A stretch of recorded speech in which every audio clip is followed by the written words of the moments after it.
Hello বন্ধুরা, নতুন একটা রেসিপি নিয়ে চলে এসেছি চাল ডালের খিচুড়ি নিয়ে।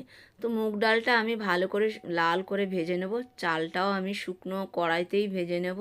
নিয়ে এদিকে আমি ফুলকপিটাও লাল করে ভেজে নিতে হবে, আর এদিকে আলুটাও বড় বড় করে কেটে লাল করে ভেজে তুলে নিতে হবে। তো এদিকে কড়াইতে আমি ফোড়ন দিয়েছি, লঙ্কা, জিরে আর তেজপাতা দিয়ে ভালো করে একটু ভাজা হয়ে গেলে আমি এখানে ডালটা দিয়ে জল দিয়ে দেবো, দিয়ে এর মধ্যে একটু নুন দিয়ে দেবো, দিয়ে আমি 10 মিনিট মতন ঢেকে ফুটিয়ে নেব আঁচ কমিয়ে।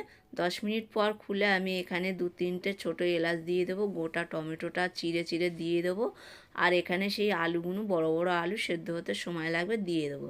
দিয়ে আবার আমি ঢেকে 10 মিনিট আঁচ কমিয়েই ফুটিয়েছি। তারপরে এখানে আমি গোবিন্দভোগ চালটা দিয়ে দিলাম, কারণ চালটা আগে দিলে বড্ড ঘেঁটে যাবে, খেতে খেতে ভালো লাগবে না।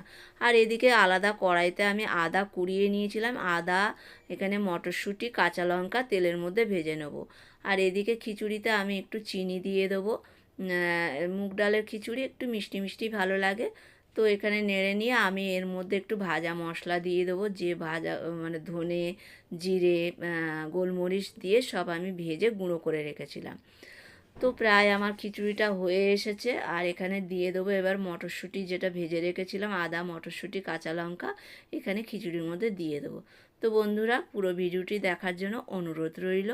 আর এখানে আমার হয়ে গেছে খিচুড়িটা, ওপর থেকে আমি একটু ঘি দিয়ে দেবো, ঘিটা দিলে না সুন্দর একটা গন্ধ আসে।